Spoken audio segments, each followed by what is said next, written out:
Thank you everyone for joining us on the webcast today for our 2022 Virtual Analyst and Investor Day. I'm Atto Garrett, Head of Investor Relations here at Veeva Systems. Feel free to contact me if you need anything during today's event or if you have any questions in the future. Some quick notes before we begin. We have a series of presentations over the next 90 minutes or so, including comments from a customer. At the end of the presentations, we'll have a Q&A session. During the Q&A session, please submit your question through the Q&A tool and enter the queue. We ask that all attendees that plan to ask questions be ready to turn on their cameras and unmute their mics when prompted. When you're getting close to the front of the queue, you'll receive a prompt to join the webinar as a panelist. We ask that you accept the invitation, and when we announce you during the Q&A, please turn on your camera, unmute your microphone, and ask your question. If you have any technical questions, please feel free to submit them through the Q&A widget or email them to ir@veeva.com. Before we get started, I'll read a quick disclaimer. During the course of today's presentations, we will make forward-looking statements, including statements regarding trends, our strategies, market size and opportunities, and the anticipated performance of our business, including guidance regarding future financial results. These forward-looking statements are based on management's current views and expectations and are subject to various risks and uncertainties. Actual results may differ materially. Please refer to the risk factors included in our most recent filing on Form 10-Q. Forward-looking statements made during today's presentation are being made as of today, November 3rd, 2022. If the presentations are replayed or viewed after today, the information presented may not contain current or accurate information. Veeva disclaims any obligation to update or revise any forward-looking statements. In the presentations, we will also discuss certain non-GAAP metrics that we believe aid in the understanding of our financial results. A reconciliation to comparable GAAP metrics can be found in the appendix of today's presentation, which will be posted on our website. And with that, I'll turn it over to our founder and CEO, Peter Gassner. Thank you, Atto, and thanks everyone for joining our investor call today. You'll see four themes today. The first is consistent execution. This is about delivering growth and profit consistently across multiple areas, and we've done that for about 15 years now, and we intend to do that going forward. Second, about our durable business model. Veeva is a very durable business.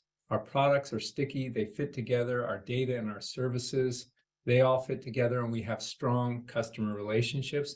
That all adds up to a very durable business model, a real franchise. Third, we're ahead of our 2025 targets. We'll talk about that in some detail. And finally, we have a long runway of growth ahead. That's because we've planted the seeds for future growth that will keep us growing well into 2030 and beyond. All right, I'll start off with our vision and values. This is a very important slide for Veeva. I present it at the start of every important meeting like this meeting or a board meeting. It starts off with our vision. We're building the industry cloud for life sciences. That's software, data, and consulting to help the life sciences industry get more efficient and effective. We want to be essential to and appreciated by every company in life sciences. And our values, that's how we make decisions. The first is do the right thing. That's about morals, about knowing what's right and actively trying to do it. The second is customer success, and that comes in three parts. The first is for the people in the industry of life sciences. They can depend on our products and our people. We can be adding value to them and be great to work around. The second is for the companies in life sciences. Our products and services have to deliver positive ROI, projects come in on time. And the third is about the industry overall. Veeva has to be an authentic, positive force for the industry to help the industry get better. Employee success, that's for our team. Veeva should be a place where our team can do their best work. And speed, that's about getting things done quickly and correctly with high quality the first time. And all things considered, get stuff done today rather than tomorrow. And finally, Veeva is a public benefit corporation. That means we have to optimize for not only shareholders, but for customers, employees, and shareholders. We have to balance those interests. We have to be in it for the long term, and that really fits with our industry cloud model. At a high level, we have three main customer segments today. Pharmaceutical and biotech, that's where we have over 1,000 customers, and there we serve companies, small companies. It might be a 50-person biotech that's preclinical, or it might be a 50,000-person global pharma. And that's our biggest segment at about 93% of our revenue today.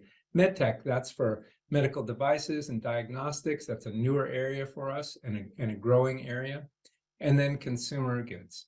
That's where we have consumer packaged goods, specialty chemicals, cosmetics, and a newer area for us in that segment is actually food and beverage. That's an area for expansion. So since pharma and biotech is the bulk of our revenue and the biggest industry, that's what I'm going to concentrate on today. And then another way to look at Veeva's business is in terms of geographies. And this is how our revenue breaks down. About 58% of our business is in the US, 28% is in Europe, and the remaining 14% is in Asia and LATAM. So US is a very big market for life sciences, but it also tends to be an early adopter market for us. So it grows a bit faster, and then Europe is kind of a fast follower, and then Asia and LATAM follow from there. And these are large industries. Life sciences, meaning pharma, biotech, and medtech, that's about a $2 trillion industry, and it's growing. Why is it growing? Because the science is advancing.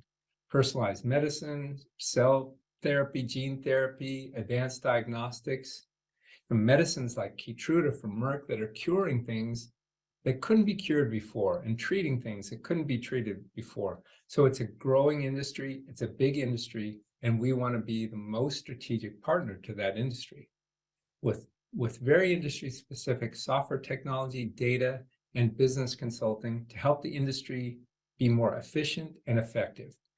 And you know, that is a big market opportunity, and it grows as we make better products, and it grows and it grows. So how much is it going to be worth in the long term? I don't know. It could be as much as 1% of the total industry. I think over time we could add that much value, or $20 billion.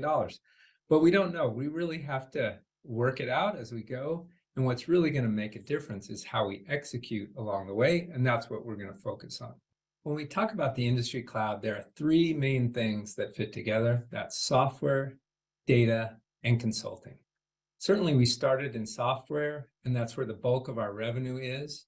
But data and consulting, these are growing areas, and they're actually helping our software business.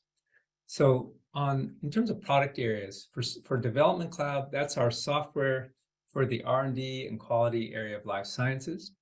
And then Commercial Cloud and Data Cloud, that's for the commercial area, for the sales, marketing, and medical area.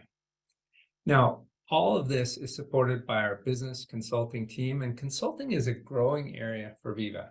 We started about 3 years ago in the commercial area, and it's going very well. And now we're starting it up in the R&D side of the business as well. So consulting, what does that do? That helps our customers optimize value in and around the Veeva solutions. So that's things like business process design and optimization, change management, metrics and measurement, the things that can really add value when you have the Veeva software in your organization. And our consulting, that's data-driven. It's really data-driven because we collect the data from the applications. We normalize it across the industry. We call that pulse data, and we use that in our consulting offering. So you don't normally see great consulting inside of a tech company, but with Veeva, you do. It really fits. So it's a new kind of model. Software, data, and consulting all fitting together, all excellent, all from one company to help an industry. Now, this is what we call our product quadrant. It shows product maturity and market share. Now, every product that's going to start in the bottom left. Immature product, low market share. And the goal is to move every product up to the top right. Mature product, high market share, leading market share. Now that takes time. It might take 5 years, it might take 10 years, it might take 20 years. That's what we do here at Veeva. We move things up and to the right. We focus on product excellence and executing in the market. Now we have about 10 main product areas, and that's a very important thing to know about Veeva. We're very diversified in terms of our products. So for example, we have Veeva CRM, where we started for pharmaceutical sales reps, but we also have our quality suite for people on the manufacturing shop floor. So very different use cases and users and applications, very diversified. Now, an important thing to notice about Veeva is we only have 2 products in the high market share quadrant, Veeva CRM, where we started, and commercial content, which was our first Vault application. So we have a lot of room to grow. Development Cloud, for example, there where we have clinical operations, clinical data management, quality, regulatory, and safety, that area is only about 20% penetrated when you talk about the applications, just the applications that we have today. So a lot of room to grow for Veeva across multiple areas. We've planted these seeds for growth so that we can keep growing all the way through 2030 and beyond. All right, let me go into these major product areas, starting with the commercial solutions. In commercial, we have two main areas that fit together very well. That's our commercial cloud for our software and our data cloud for our data. And the reason why they fit together is they share a common data architecture or a common data model about things like products, healthcare providers, healthcare organizations. So that's why they fit together so nicely. If we look at some of the individual products in these two areas, let's start with the CRM suite. So Veeva CRM, that's where we started in 2007. Our core CRM product, that's for Salesforce automation, very specific to life sciences. It deals with things like regulated content, compliance, drug sampling, product detailing, things like that. Veeva CRM, that's a leading product. It's used by over 80% of the pharmaceutical sales reps in the world. We have a great team on Veeva CRM. The product keeps getting better. But CRM, it's more than just CRM in the suite. It's about other products like events management. That's about getting groups of healthcare providers together for education in a compliant way and tracking all that. And then territory alignment, about designing and optimizing territories and deploying that into a CRM system. And then Veeva Engage, that's about a digital relationship between a doctor and a pharmaceutical sales rep and exchanging content and communicating in a compliant way. Now, in the commercial content area, that's also a leading area for Veeva, where we're market leaders, and we have two main products there, Vault PromoMats and Vault MedComs. One is for content in the sales and marketing area, and the other is for content in the medical area. We're clear leaders in these applications. So these applications, they handle content creation, review and approval and delivery, high-speed delivery of content. They act as a digital asset library. So content, that can be of all types, videos, images, documents of all type. And we have a world-class review and markup tool in the product involved. It handles all kinds of content. And these applications keep getting better. We continue to optimize them, especially for things like modular content to speed content creation and approval. Also, integrations are a core thing here. Of course, these products are deeply integrated with our CRM product to deliver the content, but they're also deeply integrated with our regulatory products because many of these materials have to be published to health authorities before they can be used. We also are part of an ecosystem here. We have a great business consulting team and a great creative agency partnership program in and around these products. So we're really leading here and helping the industry move forward with commercial content. And then Crossix for marketing analytics. This is very specific to the US market. Crossix that measures and optimize marketing spend. So that might be with a website like WebMD or social media like Doximity, or that might be with TV advertisements as well. So measure and optimize marketing spend. Crossix came to Veeva about 3 years ago via an acquisition, and it has been a great 3 years. So first, the Crossix core revenue has grown by about 70%, and we've integrated Crossix with CRM. And then we used the Crossix data platform to create Compass, which we'll talk about. That's our patient data product, very important product for Veeva. And Crossix overall, that's taught Veeva so much about analytics. Now, Crossix is a clear leader in pharma for marketing analytics, but there's room to grow because we're coming up with new use cases for measurement all the time. And also there is white space because some companies do their own measurement still, or they might even use creative agencies to do that kind of measurement. So certainly room to grow. You know, it's one thing to acquire the right company, in which we did that in Crossix, but it's another thing to integrate it well. And I'm very happy that we've integrated Crossix well into Veeva. It's adding so much value. And now talking about Compass, that's our patient data, prescriber and sales data, very specific to the US market. And we use the Crossix data platform to make that. This is where we're competing with IQVIA, which really has a monopoly position in this market. So it's a hard market to break into, but we want to break into it over the long term. We want to bring innovation. We want to bring customer choice.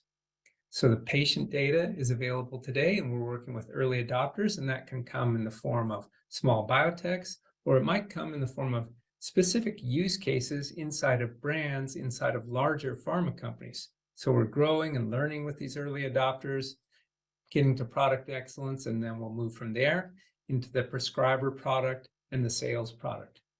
So Compass, that's a very important product for Veeva and for the industry overall. We want to bring that innovation, but it's going to be a marathon. This is a tough market, but we're in it for the long term, and we have the innovation that we can win here. And then Link, that's one of our newer products and platforms, and Link is different. I know of no other company that has a product or a platform like Link. We use Link to build data applications for real-time intelligence. So this is software that runs on our data. That's different. With Vault, for example, the customer brings their data and documents, they load it into Vault, and then they run their workflows on it. That's how a normal application works. But with Link, these data applications, we build an industry data set, multiple industry data sets for the industry. And then Link is software that runs on top of that data and does workflows on top of that data. So it's a very different concept, a new concept. And like anything truly new or disruptive, it starts out small, but it can really grow. So the Link platform, what is that? That is a system of collecting data, integrating and harmonizing publicly available data. It's powered by really expert algorithms and expert people. We have over 1,000 expert data stewards around the world, expert in very specific areas. And then the Link software collects data and assigns workflow to people, does quality checks on it, brings it back together.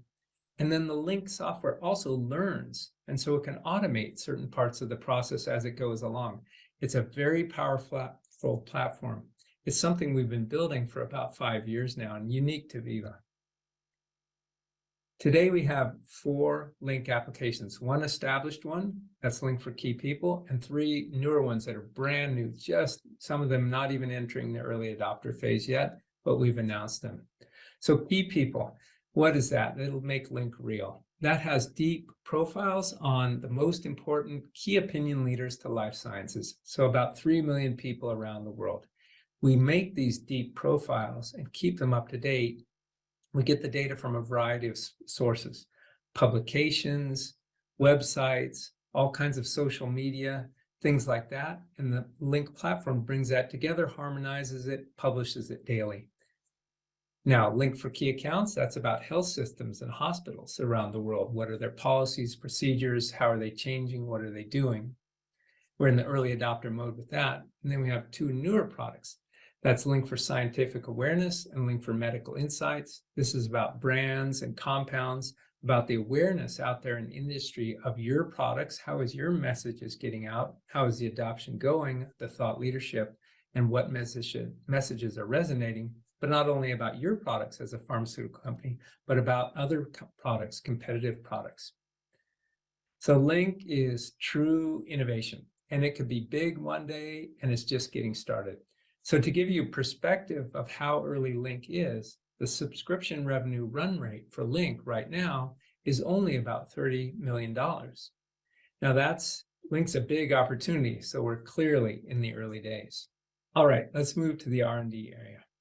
Development Cloud, that's our offering on the R&D side. Development Cloud is the operating system for product development, from clinical through to regulatory, quality, and safety, all built on the Vault platform. And the Vault platform is quite a mature platform by now. We started building it in 2011, and it's pretty mature and robust. So Development Cloud, that is modular. Customers can start in any application area, and with any application, they grow from there, and then they link it together with Vault connections. Development Cloud works for small biotechs, and it also works for large pharma. And Development Cloud is quite unique. No other company has an offering like Veeva. And it's a big endeavor. We have well over 1,000 product people working on Development Cloud. Within Development Cloud, clinical operations is where we started, specifically with the eTMF application, or Electronic Trial Master File. And that's the market-leading application today. But we have other applications, such as CTMS, our Clinical Trial Management System. We're getting great traction there, and that's a very important application. And then we also have newer applications like Site Connect and Study Training, which we just introduced. These are in the very early adopter phase, and they're great applications and important applications. So with clinical operations, we have some mature applications, we have some new applications. It's a big area, and we have a lot of room to grow. Clinical data management, that's a newer area for Veeva. And there we started with EDC, or our electronic data capture application. There we compete with companies like Oracle or Medidata. We think we're making great progress and have the market leading product, and we'll grow into market leadership over time, but it takes time in this area. With EDC, you have to start on a study-by-study basis and grow from there, work through the CRO channel, but we're making great progress. And then we have newer applications like ePro, or patient-reported outcomes. Brand new, we're looking for our first early adopters there, very early product, big important area, part of our digital trials platform. And then we have RTSM, or Randomization and Trial Supply Management. That came via an acquisition about a year ago, and we've more than doubled the product team there, and we're making great progress. This is a great big area, and we're very early. To put it in perspective, this area, the subscription run rate for Veeva is about $30 million, and this opportunity is one of our biggest opportunities. So we're clearly in the very early days, but we're making great progress. I think we're set up to be the market leader.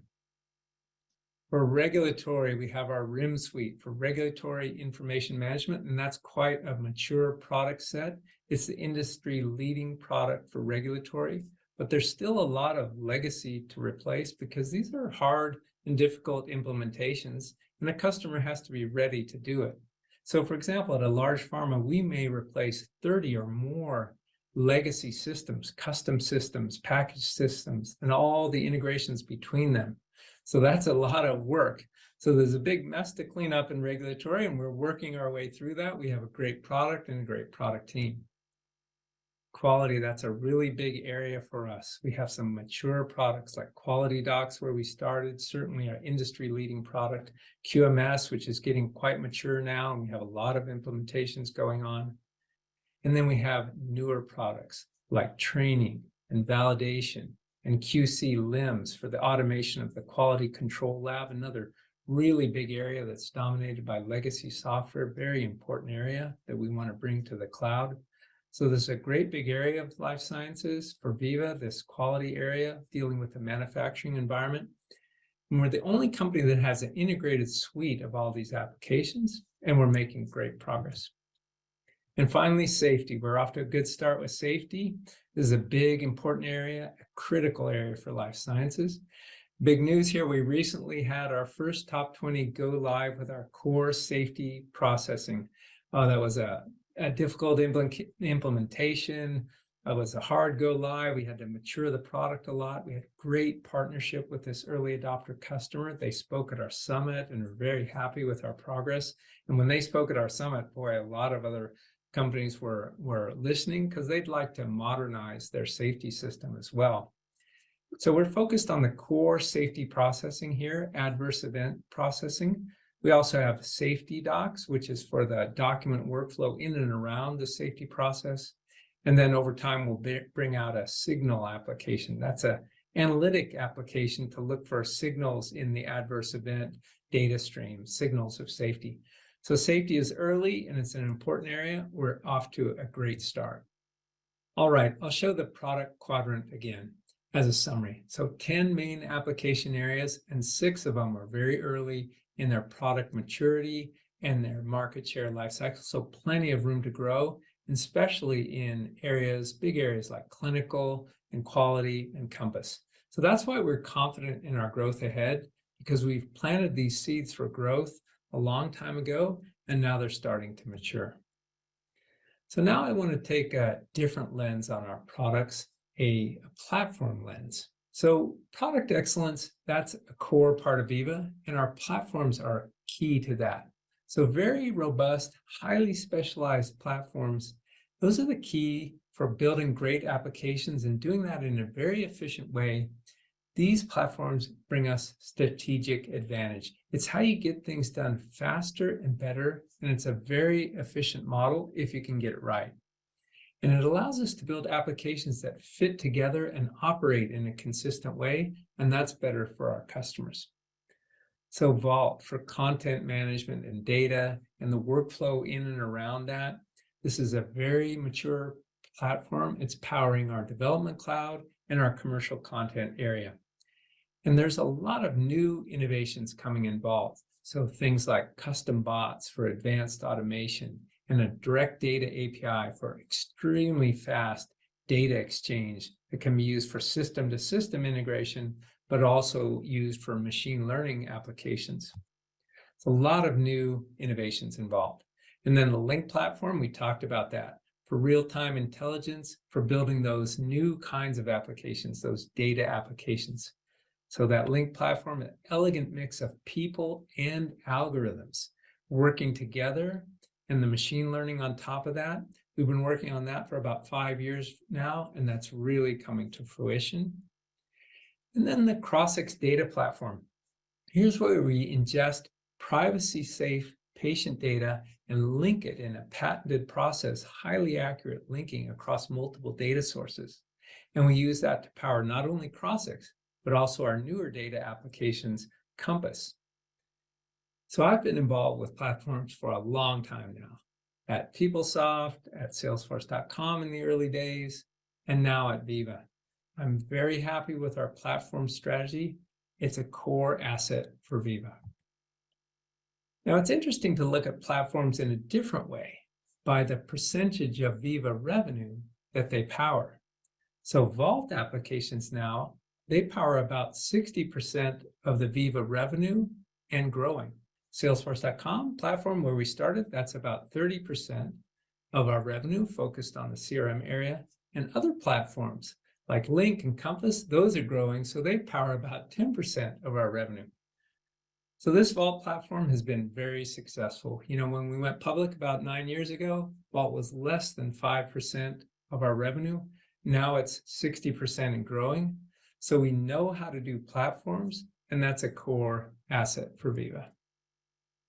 We've talked about products and our strategy, but execution really matters most. It's about picking the right markets to getting into, to drive to product excellence, customer success, to start that reference selling model, and that leads to growth and profitability, and that profit we can invest in new products. So that's how we do it. Not very complicated really, but you have to have the discipline to execute, and very important to finish what you start. And that's what Veeva is good at.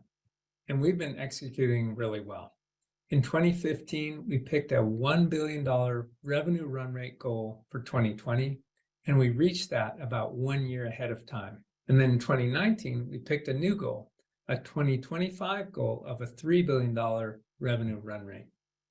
And I'm pleased to say we're about a year ahead of target, so we're likely to reach that revenue run rate goal in 2024, in calendar 2024, about a year ahead of time. So that's excellent, but it won't stop there. When we reach that goal, we'll set a 2030 goal. That's what we like to do, set an aggressive goal, execute according to our values and our operating model, and go from there. I'll finish with the same 4 highlights. Consistent execution, that's about growth and profit, customer success, following our operating model, and doing that over the long term. A durable business model, we have excellent customer relationships, we have enterprise products that fit together well, we're building a franchise. And we're ahead of our 2025 targets, and we have plenty of room for growth from there. So with that, I'll hand it over to Brent to talk more about our financials. Thank you, Peter. Before we start, I'll give a directional update on our Q3, which ended this Monday. Overall, we executed well in Q3. We expect to report results at or above our previous guidance. We saw no material weakening or strengthening of the macro environment or customer sentiment over the past 90 days. Like everyone, we did see further weakening of the euro and yen versus the US dollar. As a reminder, more than 80% of our billings are in US dollars. Overall, we're happy with our execution in Q3, and we'll talk more about that on our Q3 earnings call. As you can see, Veeva has a strong history of execution with strong growth and profit. This is a result of a clear and consistent operating model. I'd like to share some perspective on how we achieve these results. It starts with identifying clear and correct target markets. We build new products with a plan to lead in the market over the long term. More importantly, we don't enter markets unless we think there's a good chance for leadership. We have discipline in market selection, which is rare in enterprise software. Next, we focus on discipline and accurate hiring in the product and go-to-market teams. Great people and not too many. We find early adopters and drive to product excellence through close partnership with those customers. A product might take 2 years in the early adopter phase, or it might take 5 or more years. It depends on the depth of the product and how well we execute. The early adopter process is not that predictable. There's a lot of random chance in the early days of a product, but in the long term, it's about consistent execution and staying with it. Once we've established customer success for our early adopters, we move into the reference selling model. The reference selling model at Veeva is a well-oiled machine. It's highly efficient and helps drive adoption and industry efficiency. It moves the industry forward. This operating model started in the early days of our commercial business and continues to be as effective as ever with our R&D and data businesses. Inside Veeva, you will often hear people say, execution matters most. We have a clear operating model and we stick to it. We get the work done. When we look at spending, you can see it reflects our industry cloud operating model. A couple points I'll call out. 18% of our revenue is spent in R&D, while 12% of revenue is in sales and marketing. So 50% more on R&D than on sales and marketing. This is unusual in enterprise software. This means we're delivering high product value to our customers while spending less in sales and marketing. This is the industry cloud model at work. I will also call out our services margins. Services and business consulting are about 20% of our revenue and run consistently at margins above 25%. It is common for software companies to have unprofitable services units. Veeva doesn't do that.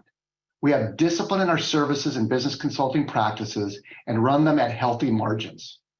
Business consulting margins are expected to be somewhat higher than services margins over time due to the strategic and data-driven nature of the work. When I look forward, I think the strong performance will continue for many years. First, our customers are successful. They look at Veeva as a partner. The feeling is good. In enterprise software, that good customer feeling has real business value. I would not underestimate the long-term value of this customer relationship asset. And as I discussed earlier, we have a history of disciplined execution that is ingrained in the operating model and in our people to maintain that good feeling. This will continue. Second, we are strong innovators. We have an innovation engine that is making new products and reinventing existing products all the time.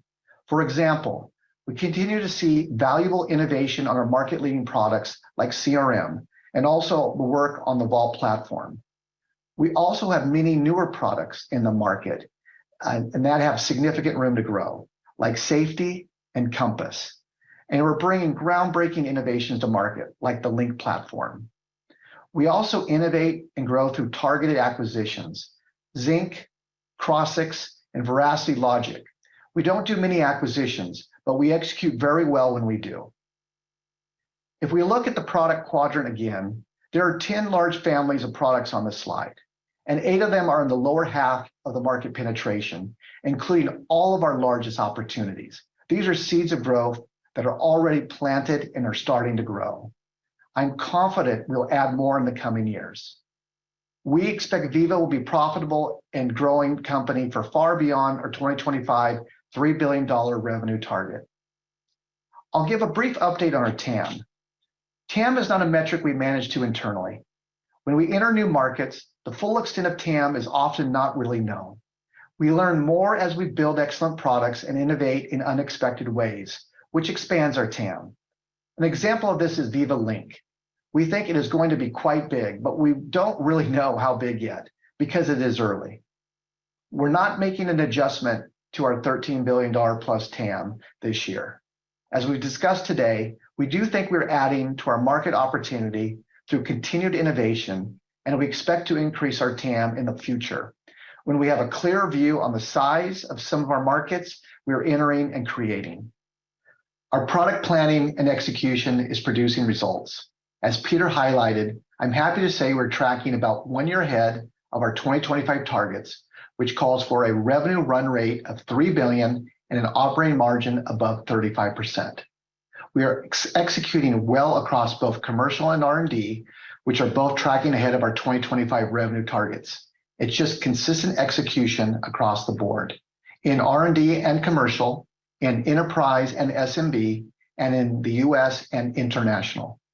The operating margin target of 35% plus is a floor and allows for optionality in how we invest for long-term growth. Now that our 2025 goals are in sight, we are already thinking about our 2030 goals. We expect to set those formally and publicly when we reach our 2025 goals. I'd now like to go over 3 process changes as we go forward in the areas of multi-year ramping deals, inflation, and annual guidance. We have always tried to be consistent in our customer contracts. In the past, most of our orders had a 1-year term, so the notion of termination rights was not that important. Now, as we're creating the operating system for drug development, multi-year deals with ramping subscription fees are becoming more common. Historically, we've had a variety of different termination rights for ramp deals across customers, resulting in inconsistency in our contracting process and variability in revenue recognition. Going forward, we're standardizing termination for convenience, or TFC, for our customers with multi-year ramping deals. This allows a customer to terminate a master subscription agreement with Veeva without cause, given a predefined notice period. This change will simplify our contracting and provide consistency for our customers. We don't expect any material change in customer relationships or retention. Here's an example of how contracting terms can impact revenue recognition over the term of a multi-year ramping deal. In this example, we have a 3-year deal with a billing ramp of $2 million in year 1, $4 million in year 2, and $6 million in year 3. As you can see, for ramp deals with T per C, the subscription revenue ramps over time in line with our billings, rather than ratably over the life of the contract. Also, you can see that the length and total value of the contract are not impacted. So let's summarize the key takeaways from this change. We plan to standardize the TFC rights we offer customers effective February 1st of next year. That's in line with our general approach of trying to contract consistently across our customer base. As we illustrated in the example, the inclusion of TFC can impact the timing of revenue recognition. For fiscal year 24, we expect this change to create about a $60 million revenue headwind relating to one-time adjustments associated with adding TFC to existing ramp deals. We expect this to result in about 150 basis points of headwind to non-GAAP operating margin. This change does not impact billings or cash flow.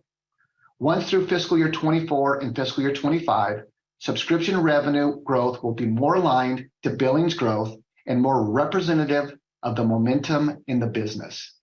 Inclusive of these financial impacts, we remain on track to reach a $3 billion annual revenue run rate about 1 year ahead of our calendar 2025 target with operating margin of 35% plus. Since our founding in 2007, we have never raised the price of subscription products for customers at renewal. However, current inflation is now at a high level and could remain high in the coming years. As a result, we are introducing a new annual process to incorporate an inflation adjustment for new and renewal order forms.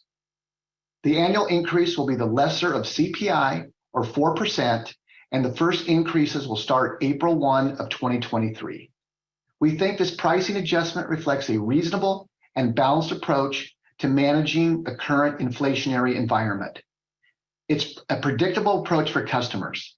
We communicated this approach to customers in September, and it has been well received. The impact to fiscal year 24 revenue will be minimal.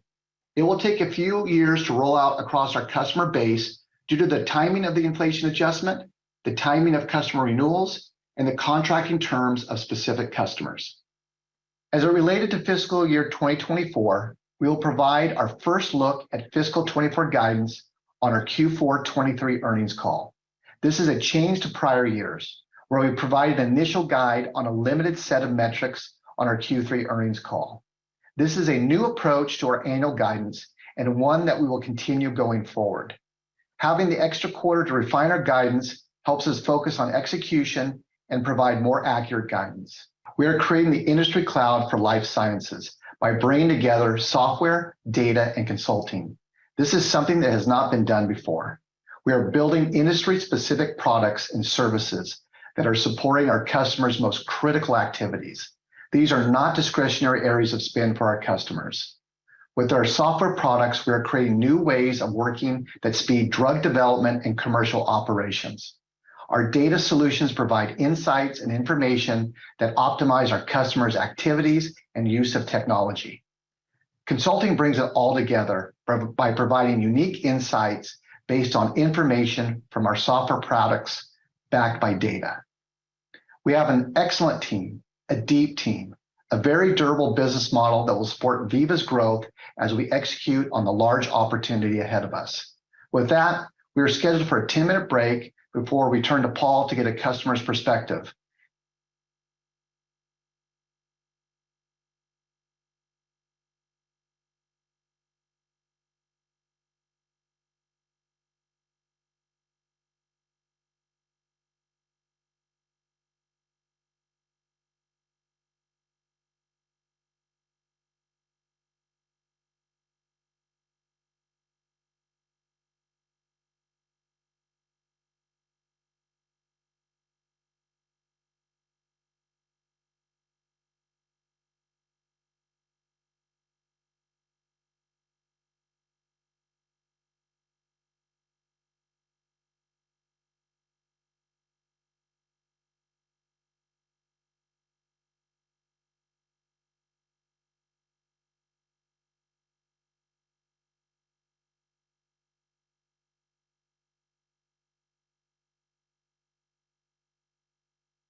Welcome back, everyone. If you've been following Veeva for some time, you probably hear us talk a lot about becoming a strategic partner to our customers. Well, I get to talk a little bit about what that means.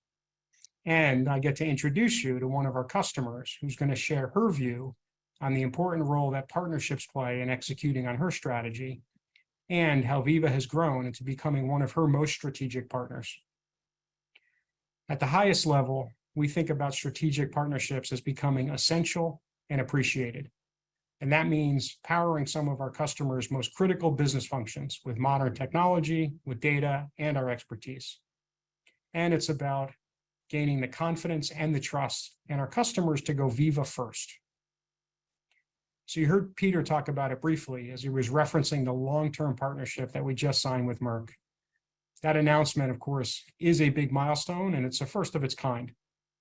But the foundation that we're putting in place that led to that milestone, it's not unique to that one customer. In fact, it's our operating model. It's how we work. It's our approach to working with the entire industry. And that foundation was years in the making. And the foundation has a few key pillars. First is a vision, a shared vision that better and connected technology and data can help the industry develop and commercialize medicines more effectively, and ultimately to deliver on better patient outcomes. Second, it's about product excellence. And product excellence meaning the never-ending focus on building reliable products, products that work today, but are also designed for the future. And it's about using technology to challenge and rethink ways of working that are more efficient and ultimately more effective. And then third, I would call out trust. We talked a little bit about that earlier, but it's trust from years of consistent execution and customer success. It doesn't mean perfection, but rather that commitment to doing the right thing for our customers and for the industry over and over again. So I'm sure it's helpful for you to hear the Veeva view on how we drive towards creating strategic partnerships. But I want you to hear directly from one of our customers about how partnership has become more strategic to them over time. And for that, I'm pleased to be joined by Cindy Hoots. Cindy's the Chief Digital Officer and CIO for AstraZeneca.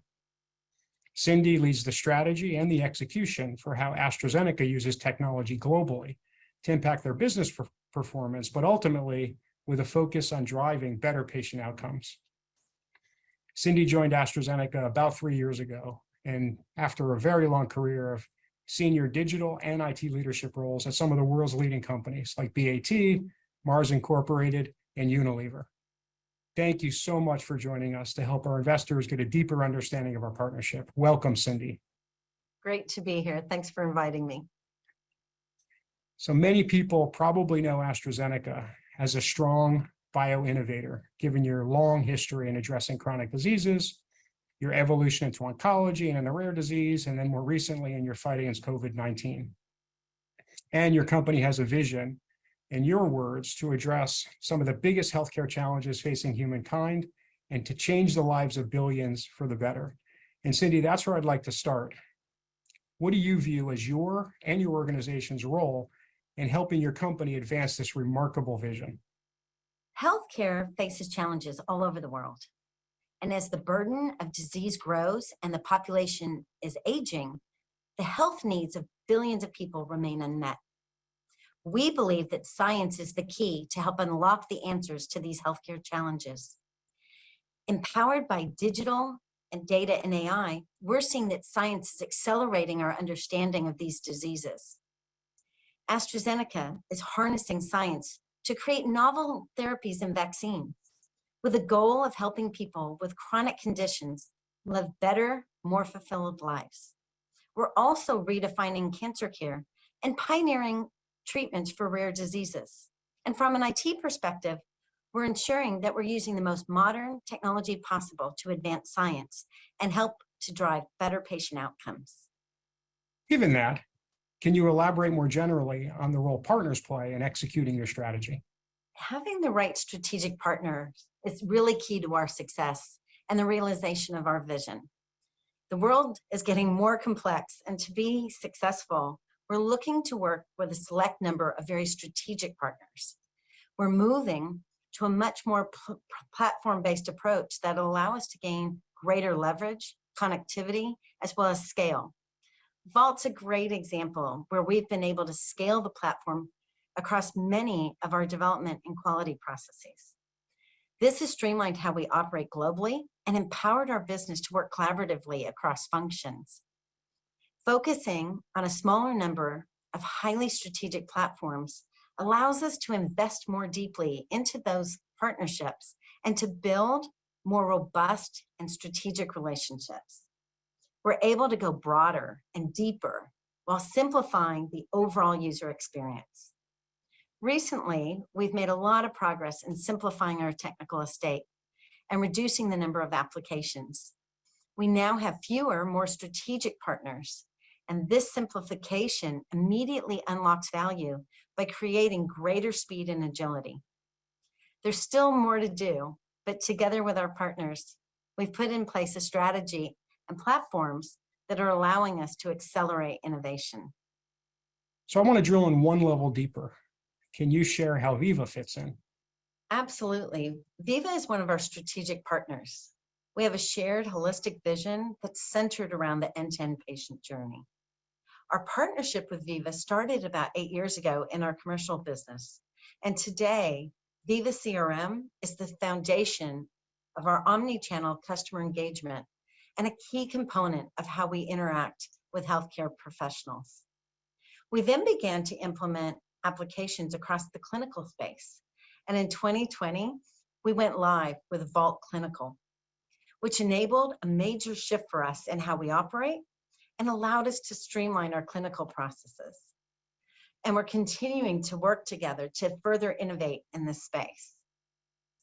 We also use Veeva as one of the key platforms across our quality function, which has further deepened our collaboration.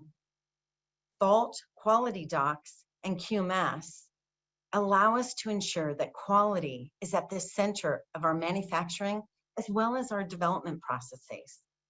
Most recently, we've been on the path to expand our adoption of Vault into the regulatory functions. AstraZeneca has a shared public aspiration of delivering 20 new medicines over the next 8 years. Vault Regulatory is one of the key components to scaling our regulatory processes as we introduce new medicines, indications, as well as new geographies. As we continue to evolve our business, it's great to see Veeva's platform strategy and the expansion into new areas. Looking forward, as I think more broadly about our enterprise strategy, we need to ensure that together, we're not only delivering on our most critical functions today, but also working with partners like Veeva, who can help us to plan, innovate, and navigate the future. As expected, very thoughtful and insightful comments about your approach to partnering and how Veeva fits into your overall strategy. Speaking of partnerships, we very much appreciate the collaboration with you, with your team, and with AstraZeneca to continue to push each other to advance our journey together. Cindy, thank you again so much for joining us.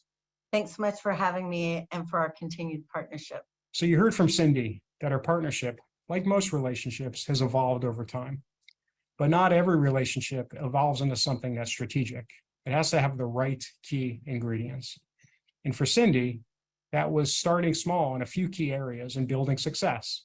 And for us, that was CRM and commercial, and then clinical and R&D. But having that shared and broad vision, both companies had the same common vision of using digital, data, and technology to improve drug development and commercialization.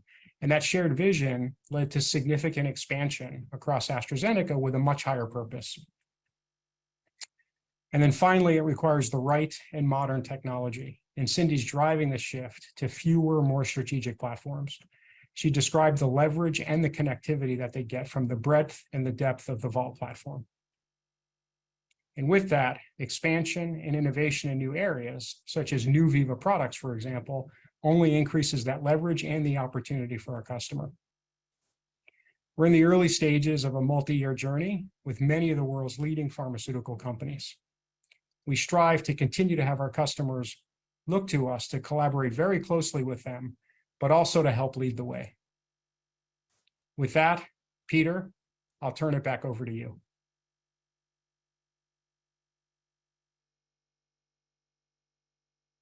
All right. Thanks, Paul. Appreciate that, and really appreciate the partnership from Cindy and from AstraZeneca. So pleased with that. And with that, I will start the Q&A process, and I'll hand that over to Atto.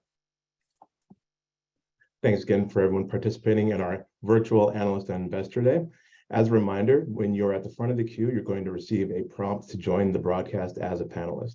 We ask that you accept that prompt, and then when you join, please remember to turn on your video, unmute your mic, and then ask your question. So our first question is coming from Dylan Becker with William Blair and Company.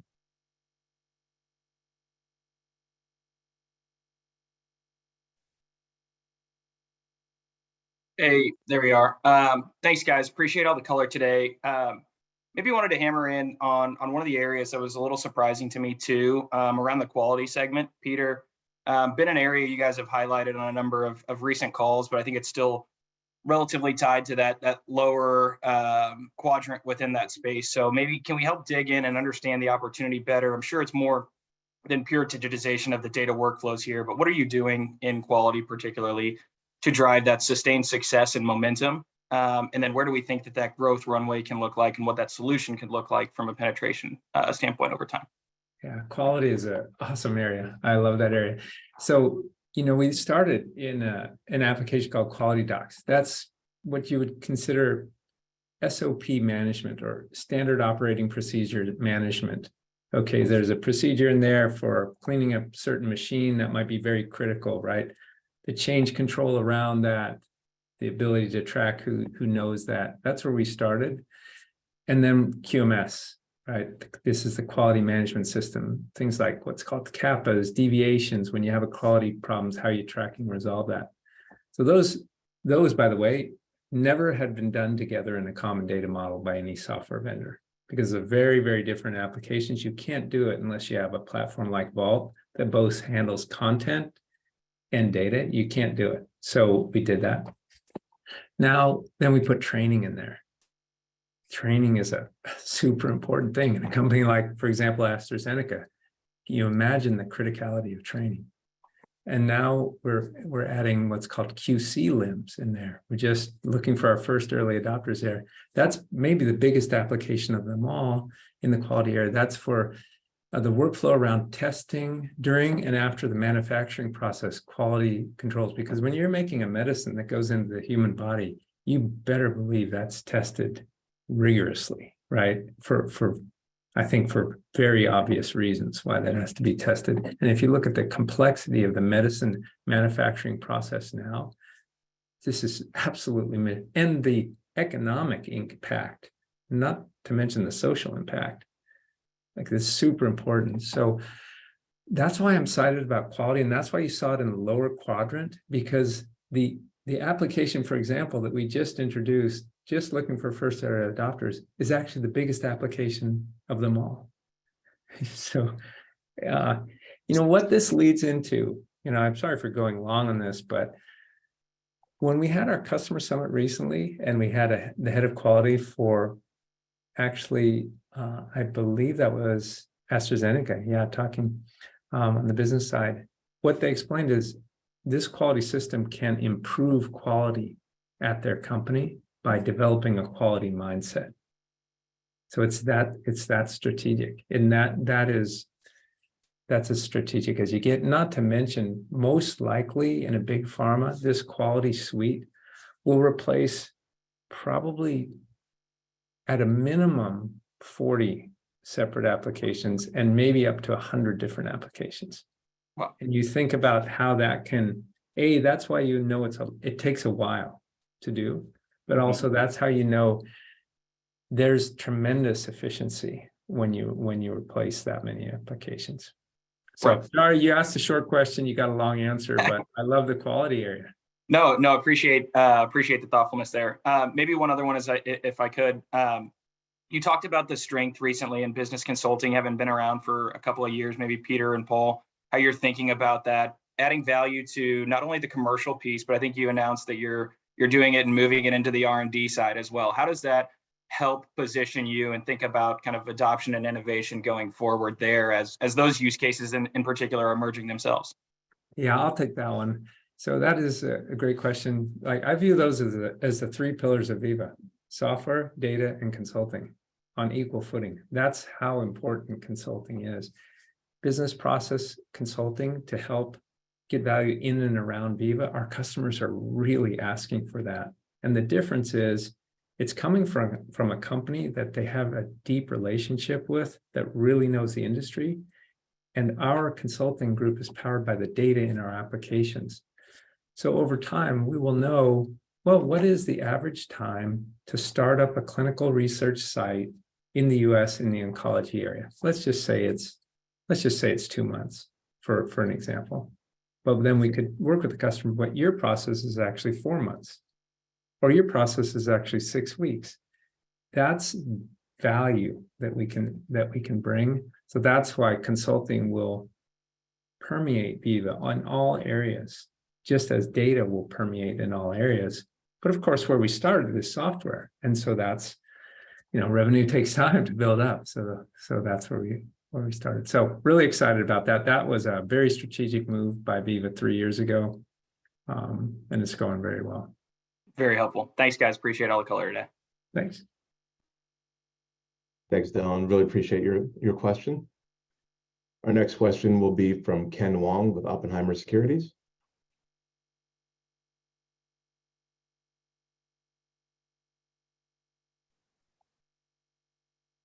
Hey, am I live, guys?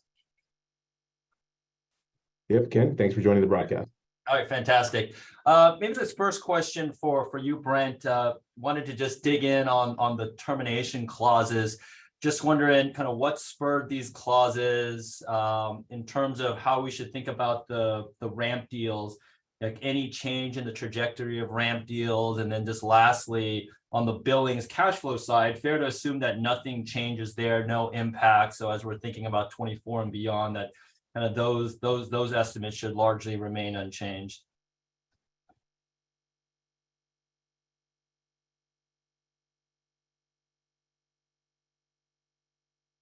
Brent, you want to take that one? Oh. Did we lose Brent? We may be having a technical issue there with Brent's Zoom connection. Well, maybe while we wait for Brent, I've got one for you, Peter, or maybe Paul. Just on the pricing side, should we want to assume that this kind of CPI adjustment might be a kind of an annual thing? And then any customer feedback, considering Veeva has never raised price in the history of the company. It's a bit like charging $8 for Twitter. Just wanted to get a sense for kind of what the feedback's been.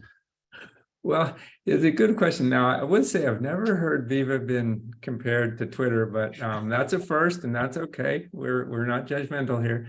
Now, seriously though, yes, Veeva, we've not raised prices. So in effect, when you look at some of our prices from 2010, our current price now for that subscription, if you look in constant dollars, is down over 30%.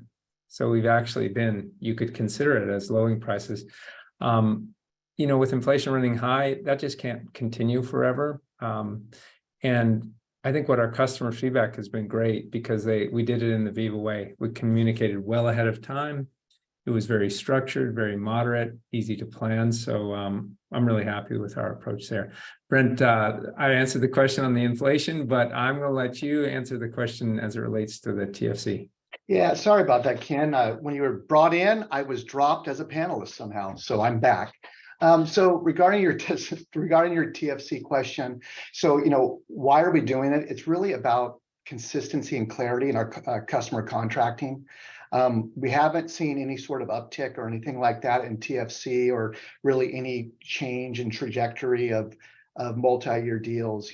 Historically, we've mostly had 1-year deals, and we've been, our rights have been differing from customer to customer. So this is really about creating a simple and transparent contracting practices for our customers.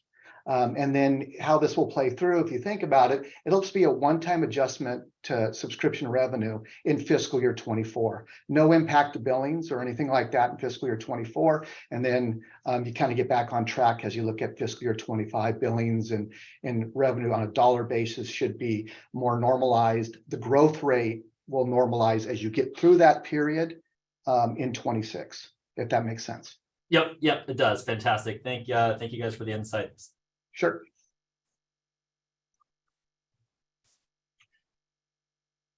Thanks, Ken. Appreciate you joining the call. All right, and our next question is going to come from Saket Kalia from Barclays.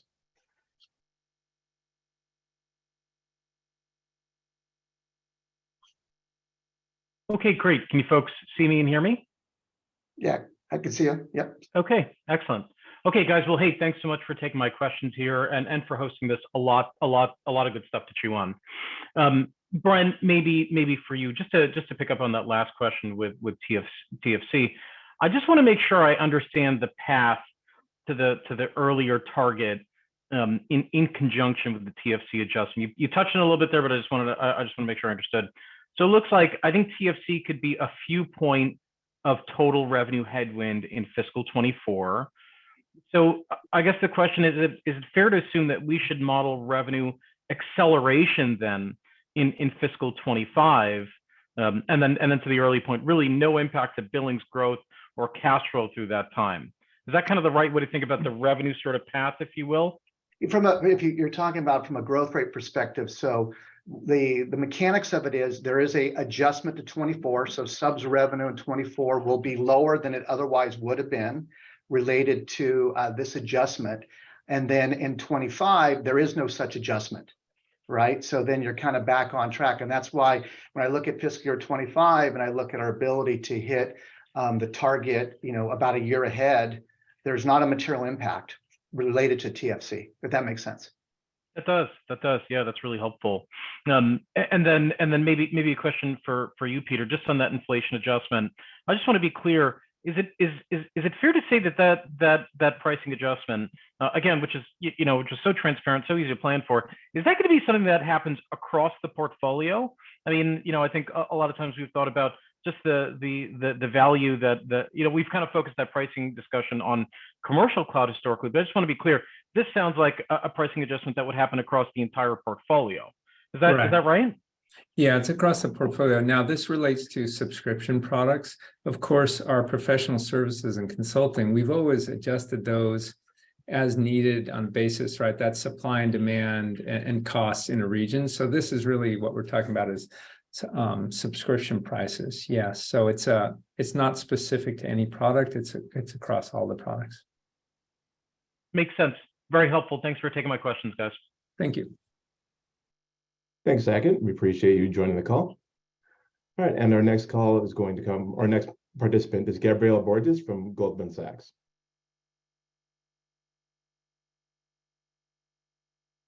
Gabriela, please remember to turn on your mic. Oh, there you are. Hey, Gabriela. Thanks for joining the call. Good morning. Thanks for taking the questions. Two from my end.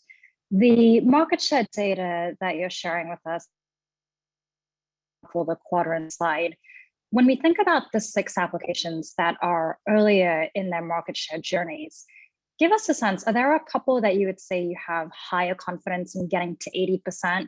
Are there some where maybe the 80% market share target doesn't make sense because it's more of a duopoly or an oligopoly? So a little bit on whether the market structures of the newer apps can actually approximate perhaps the 80% share or the outside share that you have on the commercial side. Gabriela, good question. I'll take that. Hopefully I give you not a super long answer, but I will go back a little bit to the founding of Veeva in 2007. It was right there in the beginning. We said, we want product excellence, which means we don't want too many products and every product should be the leader. And we actually had a mathematical formula in the industry specific. We said leadership means 40% or more market share. Because if you have 40%, you're probably going to be the leader and it means you're going to have somewhere between 40 to 100% over time. Right? That's how that works. If I look at those products, any product we make, I think there's a network effect. So I think we have a good chance to be a 40% or more leader. And I think, I didn't think we'd when we started, I thought, it's most likely going to be more of a duopoly type of thing. Turns out there's usually one lead dog, and that's how it works. So I don't think there's any difference in any of those products. There's no structural thing that says, hey, this product area should have 7 providers of equal magnitude. It's not like that. The relentless pursuit of excellence, the markets, you can't put enough effort to make 7 great products. The economics don't work out. Now, I would say the other thing is every single one of those 10 areas, they have relationships and integrations to other areas. So it's also like, for example, something like SAP, right? It's about having excellence in an area, but also you have an advantage if you have all the areas covered. Now they're doing something different than Veeva, right? I'm not saying we're getting into ERP, right? That's something different. I'm saying of the industry specific applications, you actually have an advantage in relationships and in product integration. So there's nobody else trying to do, I guess an important point, nobody else is trying to do what Veeva is doing, right? You can't look at another company trying to do what Veeva is doing. And it's a very, very long effort. So if somebody would try to do what Veeva is doing, which is the whole comprehensive suite, that's a 15-year grind. You can't just get 2 developers and write some JavaScript and get there, right? It takes a while. And we started out with that. And so that's why I feel confident. And we just have to remain product excellence. How can we have 10,000 people, all excellent, all working together, all humble, all hungry? That's our competition is ourselves. So that's, again, a long answer. I guess this Zoom format is easier, right? I can see people, so I can talk to people. I love it. Absolutely. Better than just, the conference calls. All right, sorry. My follow-up, if I may. So CDMS, I'd love to get an update on customer feedback that you're getting on the CDMS side. And more specifically, what are the next couple of technical milestones that you're looking to hit, either because of the feedback or that you're particularly excited about on the R&D roadmap side within CDMS? Within CDMS, we talk about CDMS, it stands for Clinical Data Management System, and we would say that's our EDC product and our clinical database product. But I think the broader thing to talk about is our clinical data management area, and that includes our EDC, our what's called RTSM, the randomization trial supply management, patient-reported outcomes, part of our digital trial, and then our clinical database for cleaning. So it's a suite of products, super important, because this is the way companies do clinical trials. They collect data in multiple different ways from patients. They need that to get their drug approved, to prove safety, right? It's the heart of the life sciences industry. So where we started is in EDC, but there's many applications now in the clinical data area. What our advantage there is really, it's a better EDC system, faster building of the technical features of the study, faster amending, better for complex studies, better for the site experience. We're in a good spot. We just have to continue to execute. So just rounding out the corners in the EDC, continue to execute, not make errors, right? I think we still make a little bit too much errors with our customers. We got to fix that stuff up. I'm really confident. And then I really like our great start in our RTSM area. Actually, we bought this company called Veracity Logic about a year ago, small company, but a pretty mature product. We've roughly tripled the team and roughly tripled the revenue in less than a year.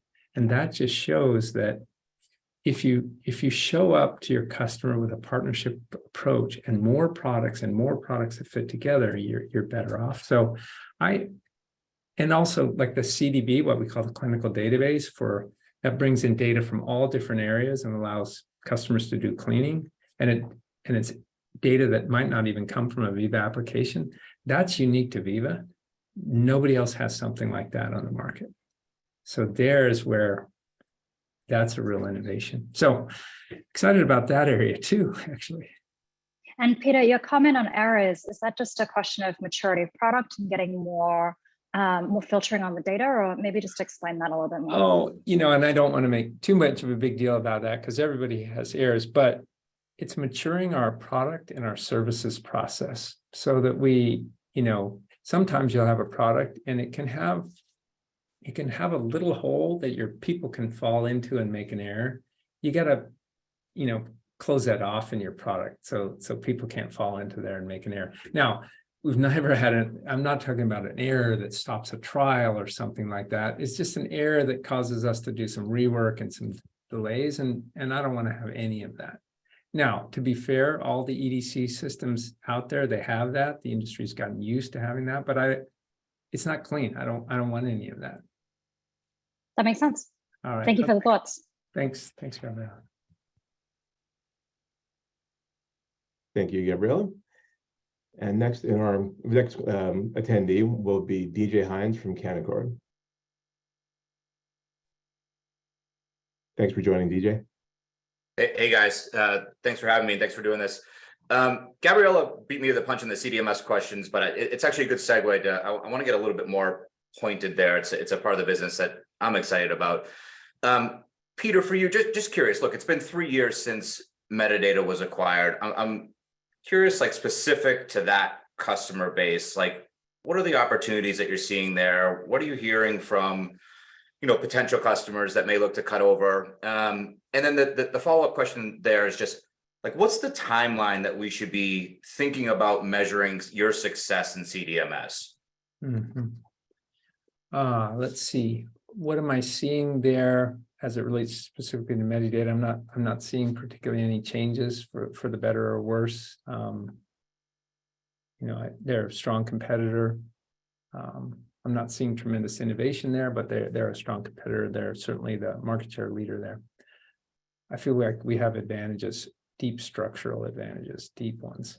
So this ability to build studies on the fly, that wasn't built into metadata. You can't redo that. The ability to change amendments. Complex oncology trial will have a thing called an amendment often. So you're changing the protocol because things are adapting. In Veeva, you don't have to unload the data to do that. Metadata, you do. That's a big thing. But then the biggest structural one is we're building this clinical data management system, but we also have a clinical operations system, and those two things need to work together. That's not something that Medidata really has, the clinical operations system. So those are our structural advantages. But again, Medidata, strong competitor, good company for sure, and they make us better because they compete, and I think we're probably going to make them better as well. Yeah. Now, in terms of how should you measure us, I think. We don't break out specific revenue numbers normally, but you'll see it on the big CRO wins and the big enterprise wins, right? That's how you'll see it. And honestly, if you're doing your checks in the industry, you'll see it there in the momentum. So yeah, I guess I'm curious, is it like 3 years to inflection, 5 years, 10 years? Like what? Oh, I think the inflection is happening now. Okay. But you just don't, the revenue on these larger things, that actually can ramp over 5 years, that type of thing, because it really starts small. But I believe the inflection is happening now. Yeah. Okay, that's helpful. And then maybe a follow-up for Brent, if I could, just going back to the TFC changes, like what % of subscription revenue falls into these multi-year with escalating subscription terms bucket that is affected by this change? Yeah, what we've said is like 80% of our deals plus our 1-year deals overall. So there is that balance that is the multi-year ramping deals. And we've had, like I said, a mixed bag of where we had TFC as a right in those contracts. And so again, the reason for this is just to drive consistency and clarity in how we operate. And that'll flow through with more consistency and less variability in revenue as well. Yeah. Okay. So it's sub 20%. If I get that right. Okay. Yeah, got it. Yeah. Perfect. Thank you, guys. Thanks, DJ. Appreciate you joining the call. All right. And up next, we'll be joined by Annie Samuel from JP Morgan. Thanks for joining, Annie. Hi, thanks for taking the question. I was just curious, given you're tracking so far ahead of your margin targets at this point, why not raise your guidance? Or, are you planning to maybe reinvest some of that outperformance back into growth? Or are you maybe just leaving a little bit of cushion? Yeah, so first, well, what is it? So this is a 35% plus was a floor that we've established. So it's not our forecast. It was the target that we had. We're operating at about 38% op margin this year is our forecast. And this just allows us optionality for us to do some strategic investing if we choose so for long-term growth. So that's the thought process around it. That's helpful, thanks. And then maybe just one more, you talked about not really seeing a change in the, the macro backdrop, not really impacting your demand, still being able to meet and exceed your targets. Was just wondering if you're seeing any difference maybe between the commercial side, versus the R&D side in terms of that demand, or if both are equally strong. Yeah, so the comment was relative to our guide about 60, 90 days ago.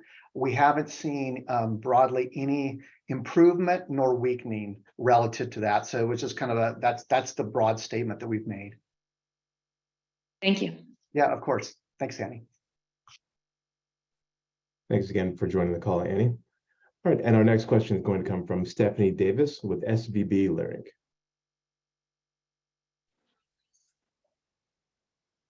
Hey guys, thank you for taking my questions. Thanks for joining. So first of all, I know you've said a lot of really wonderful things going on the different sides of pricing and growth and macro. I keep looking back on your balance sheet and I see a massive amount of cash. So I'd love to find out how much cash you need on the balance sheet for all of your different initiatives, and beyond that, what your M&A priorities could look like. I'll take that one. Yeah, cash on the balance sheet, that's a good thing to have. Gosh, it'd be an uncomfortable It's not bad in this environment, right? Yeah, that'd be an uncomfortable thing actually not to have. Now, what we're going to do with that, the thing that you can do with that is you can do acquisitions, right? And that's what we'll look at. But you don't want to rush into those, right? It has to be a meaningful thing that fits. We have had a track record so far of 100% success on our acquisitions. Now, I think I've been around in tech a long time. I've seen that about 80% of acquisitions fail. So this is really precision work. So, it's about finding the right target. And we look all the time, but of course we wouldn't explain about, the things that we're looking at. I think we'll find things over time, but it's a bit unpredictable because it has to be the right market. It has to be the right cultural fit. And those things we can scan for and control. But the other company also needs to want to sell, right? And so the timing has to be right. The puzzle pieces has to fit together, and you have to have the discipline to say no. So we look at, we'll look at 50 things and say no to 49 of them. Well, let me ask the follow-up in kind of a related vein then. You've got pharma in a cost-cutting environment. You are in the catbird seat. It sounds like you're still selling a lot. Are there any adjacent market opportunities you're looking at that could benefit from a cost-cutting environment that Veeva could either go in through an organic or inorganic basis? Yeah, life sciences, I don't think they're in the cost-cutting environment because the science is just exploding, right? So they're in a streamline, get capability. In life sciences, really, there's two. There's very large global pharmas. These are companies that have a lot of products, and they want to get capabilities there and science so they can bring products through their commercial pipeline. That's what they want to do. A small biotech, they're a product-led company. They're focused on innovation and getting that trial out there. So neither of those are cost-cutting environments, really. They're innovation-oriented environments. And then are there other industries? Consumer goods, we're working on that one. Med tech as well. And, we're going to focus there. We got plenty of work to do. I think one thing people don't know is how big Veeva can be. And I've seen it a lot, throughout my career in tech. I started out in the mainframe days and the open system days, and then people at the first, they're laughing, what is this Linux thing? Well, it's a toy. What would you do with that? That runs the critical infrastructure of the world today. It's a huge part of things. When I joined Salesforce, it had 200 people in early early 2000s. And I remember when I was going there, and then a respected, leader of another tech company says, "Why are you going there? That is cloud stuff. That company's never going to be more than $50 million. That can't work." Everything big starts small. Amazon Web Services, when it first came out, people didn't get it, that was going to be the world's biggest computer company. They didn't get it. When Veeva started, people thought, "Oh, that's bizarre. What is that?" And now it's approaching $3 billion of revenue. So Veeva, the industry cloud model, is still underestimated. If we can do things in technology that couldn't be done before for the industry, it's much bigger than people realize. Keep proving them wrong. Thank you. There you go. Thanks. Thanks for your question, Stephanie. Really appreciate you joining the call. And our next question is going to be from Ryan McDonald with Needham & Company. Ryan, please remember to turn on your camera and unmute your mic whenever you're ready. Sorry, I got fooled by both the muting there. Yeah, thanks for having me. So maybe first question for Peter. I'm curious, it's great to see the progress you're making both on quality and on safety, but I thought it was interesting that you noted how the complexity of some of those implementation cycles and the adoption cycle there, because there's a lot of legacy software you need to rip and replace quite a bit. I'm curious, what impact, if any, is the current macro environment having on sort of the maturity or ramp to maturity of those products? Are people or customers less or more hesitant to sort of go into a big rip and replace and replace all these legacy solutions for something new? It's interesting. In general, boom times or hype times, people can lose focus on core capabilities because they feel like, oh, there's a rush. There's a rush to a thing. There's a rush to digital trial. I can't fix up my capabilities, otherwise I'll be left behind. So the best time for these capabilities is actually steady times. Now, in a slight downturn, that's okay. Now, if there would be an extreme, like resetting downturn, that'll also cause people to gosh, I don't know what's going on. I got to stabilize the business. I can't take on any initiative. So the time right now is not like that. So it's actually a pretty good time for putting in capabilities. That's really helpful. Maybe as a follow-up. In fact, I would, specifically say better than it was 2.5 years ago, because there was a bit of, maybe some would say, irrational exuberance at that time.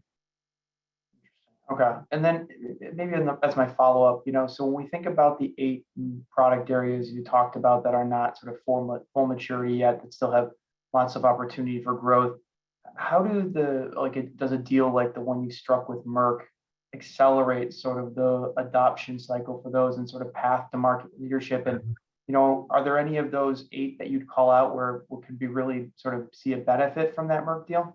Thanks. Yeah. Well, let's talk about that Merck deal a little bit. And you need to start off at a high level. I view that as one of my favorite press releases at Veeva ever. Right? That's Veeva partnering at a strategic level with a quote from the CEO with a company that's unarguably changing the world. Gardasil, that's protecting a lot of people from cancer. Keytruda, every large size company will have an employee of that company that has a friend or relative that has probably been saved by Keytruda, right? Just changing the world, changing the science. So for us to be a strategic partner of a company like that, or, that's a super cool thing to do, and that gets everybody energized. Now, what that's about, also why I'm excited, is that's Merck saying, I want to optimize for my enterprise rather than departments in my enterprise. And I want to make it, I've decided I'm going with Veeva. I just want to do that efficiently. So yes, that speeds the adoption. Absolutely. So if you look at a product like, our QC LIMS product, or our randomization and trial supply management, or maybe our clinical data management system, or maybe our study training, the default is, hey, let's use Veeva if it's fit for purpose. So it's an accelerant, an absolute accelerant. Awesome. Thanks for the color. It changes things a little bit too, as it puts more responsibility on Veeva. So the assumption is that Veeva product is going to be great. So we have a real responsibility there versus when we started, nobody knew what Veeva was. So we had to demo that product. We had to prove it was great, prove it was great, prove beyond a shadow of a doubt that it was going to be great. So we never got into trouble to get a product into a customer when the product wasn't great. So now we have to watch ourselves, right? We have to make sure, in some cases, we will say to Merck, that product is not ready. That is not ready for you. We have to be the guardian of that. But when you think about it, that is a much more efficient partnership model. That's like, it's like a marriage, right? You want complete transparency. You're working at it together, right? You're in it together. You're in the boat, right? So I don't know. It's a pinnacle. It's something that I feel I've personally been working for 10 years now. And Public Benefit Corporation was part of that. I don't, of course, we don't know about other paths we didn't take, but I'm not sure we could have a deal like this without, if we're not a public benefit corporation. I'm not sure it would be possible. Well, congrats on the success, and we look forward to more similar announcements. Oh, well, hey, let's not get ahead of the skis here. Right? Thank you, Ryan. Thanks, Ryan. Really appreciate your time on the call. Joining us next will be Jack Wallace from Guggenheim Security. Jack, whenever you're ready, please unmute your mic, turn on your camera. Here we are. Thanks for joining, Jack. Oh, Jack, we don't have you on audio.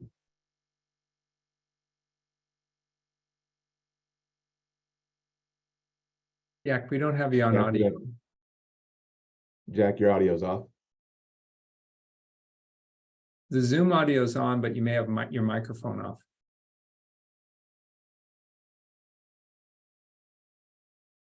I think we'll move to our Jack. I think we don't have your audio, so we're going to move to our next participant actually, and see if we can get Jack back on a little bit later. So.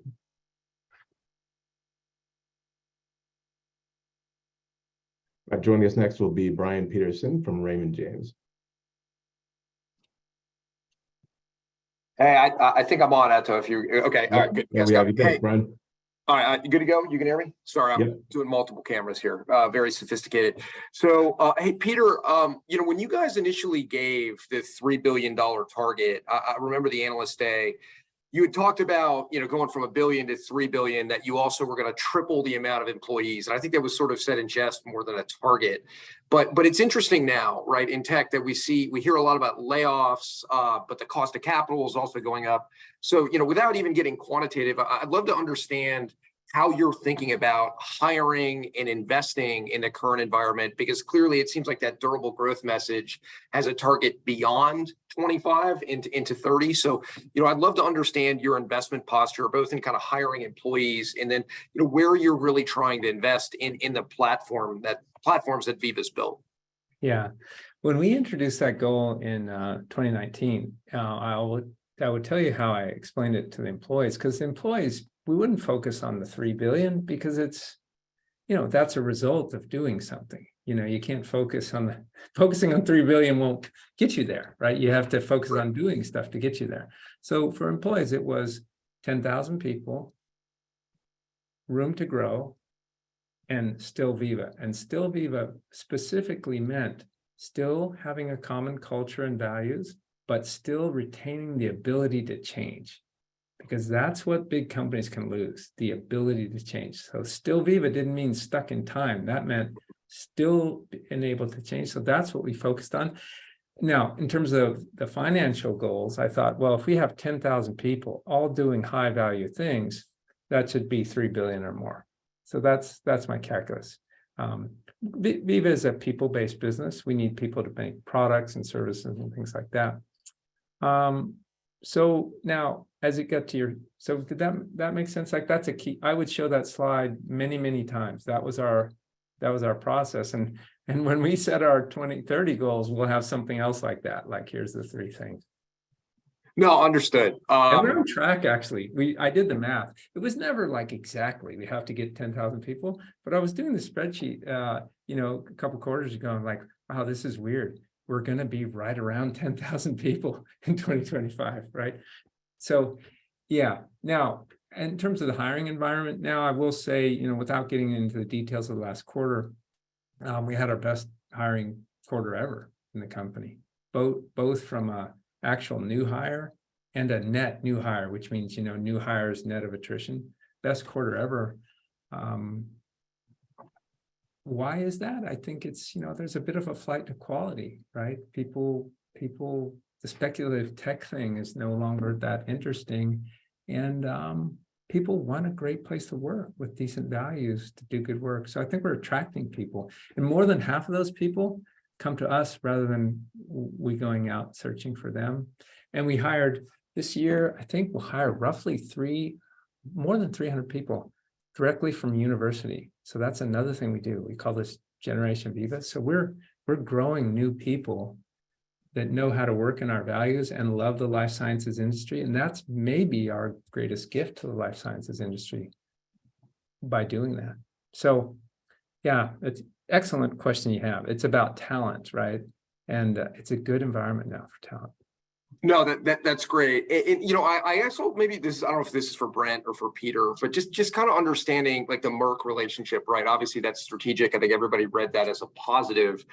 I guess, is that something that you anticipate to happen broadly across your customer base? And is that something that would then have these kind of CPI price adjustments in them after this relationship? I just, you know, I don't know what you can share on that, but I'd love to understand, you know, how you envision these relationships evolving over time. Yeah, I'll take that one. Yeah, it doesn't affect the pricing. The industry pricing is the industry pricing, and the inflation. So it's not, this relationship is nothing to do with pricing.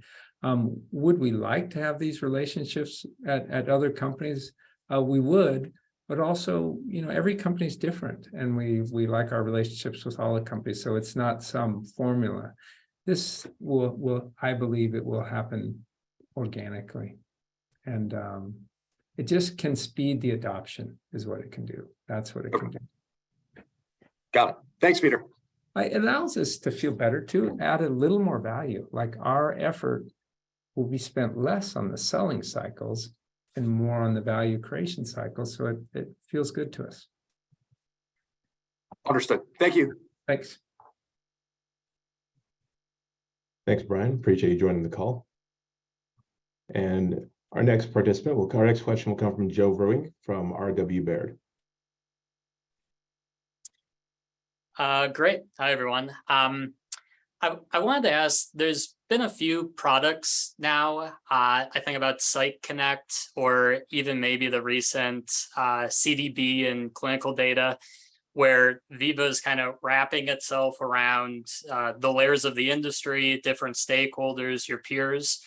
I guess, where does customer receptiveness stand for kind of viewing Veeva as this connectivity across all these different, you know, functional aspects across stakeholders? Are you getting kind of buy-in behind some of these newer products?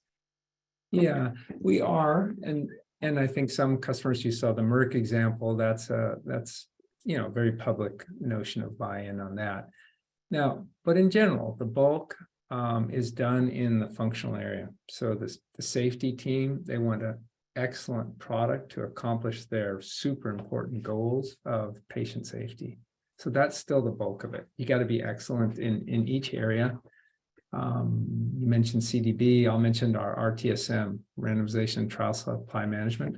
I think why we'll win there is that product will just be better than anything on the market for managing patient randomization and drug supply because of the structural way it's built. And that's what really wins at the end of the day. That's product excellence. So that's 90% of it. Okay, great. And then, you know, just going back, Peter, to your comment about, you know, Veeva being bigger than I think a lot of maybe people expect. Plenty to do in pharma and biotech, but wanted to spend just a second on medtech and consumer, because it does seem like the more time Veeva spends in those areas, the more you're uncovering and doing.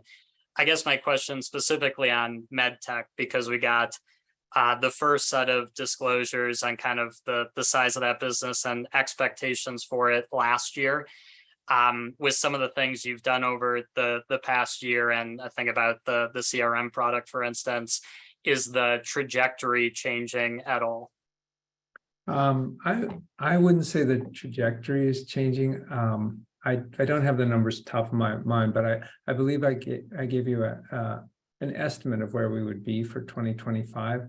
I don't think directionally, because 2025, is relatively soon now. A lot of my strategic thinking is related till 2030 now, because these things are, this is not a consumer fashion market, right? I got to think long ahead. So I don't see the trajectory changing there. I do see trajectory changing for 2030.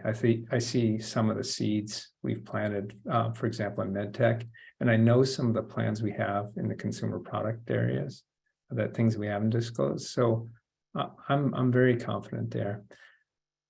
I'll just give a little example, right? We announced MedTech CRM. Well, we've been working our way in that market and adapting really good. We have a great team working on that, and we decided we're going to go do it a little different than we've done it in other places. We really went deep into the product for about the last 9 months or so. It's a very deep product, MedTech CRM. So order management specific to MedTech. Inventory management, trunk inventory, all that kind of stuff, opportunity management, compliant content, right? A lot of stuff in there. And we've developed that deep in the app, and we just signed our first early adopter there. And interestingly enough, they also got at the same time Link for MedTech. Now that's with a pretty large, multi-billion-dollar MedTech company, but again, in a small group, right? And we got to grow there. So yeah, I think we're planting the seeds, but I would say no update to our 2025 targets, which are pretty short term in the grand scheme of things. Okay, great. Thank you very much. Thanks. Thanks for your question, Joe. Appreciate you joining the broadcast. Our next question will come from Craig Hettenbach from Morgan Stanley.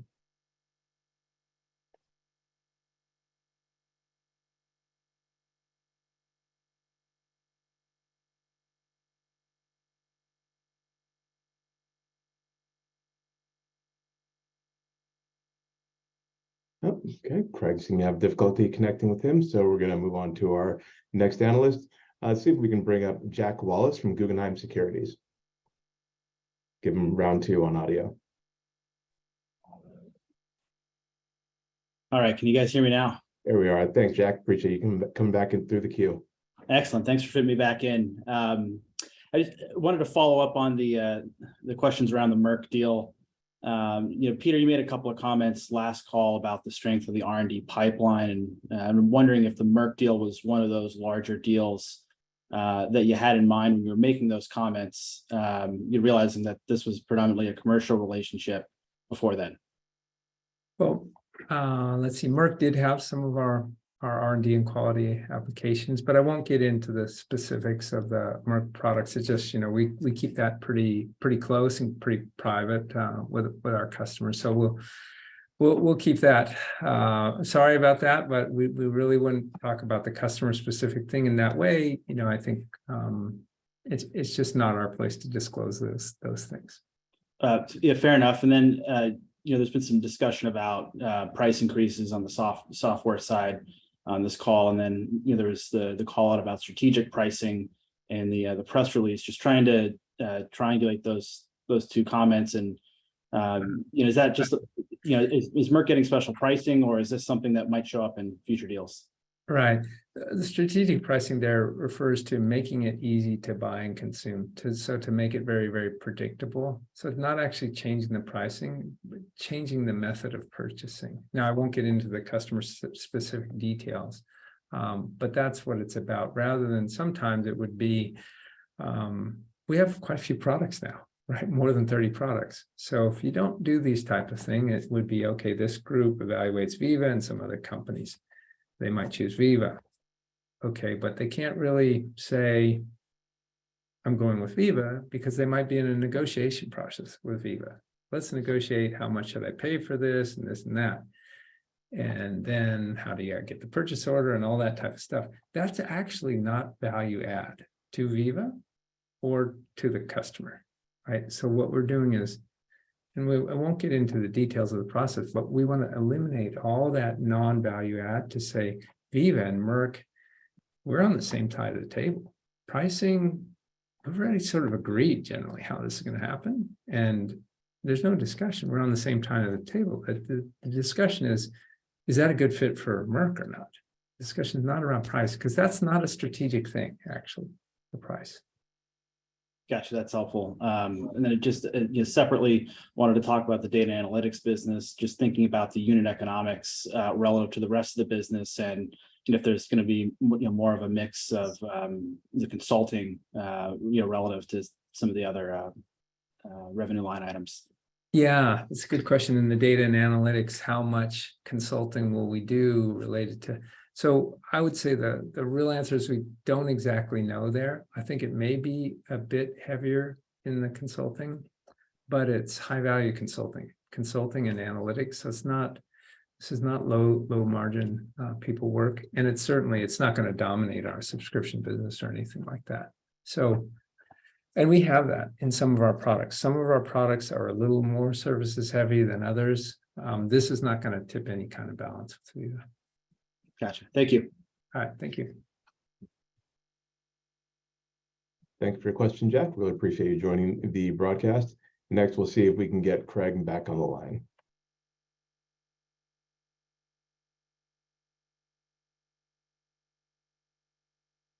Craig, please feel free to unmute and turn on your video.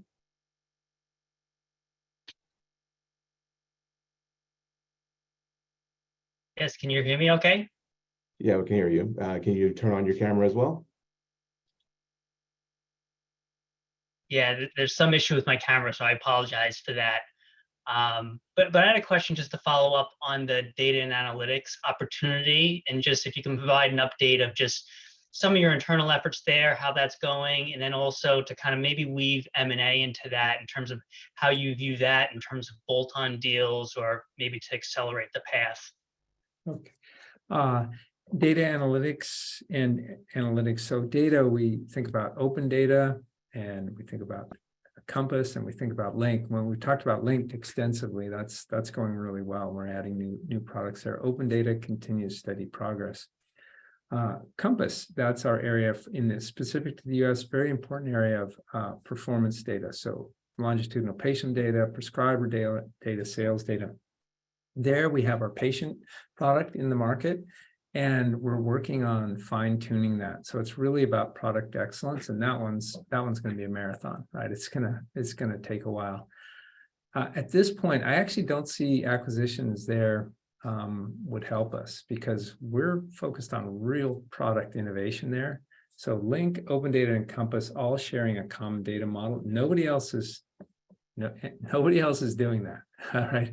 So I really don't think there's things to buy there until maybe at some time in the future, when we really have product excellence, early adopters, things like that. We may buy a company where we feel like, it's a better way to streamline the industry, consolidate some market share, something like that. But we're on a great innovation path that I don't feel we need any acquisitions for.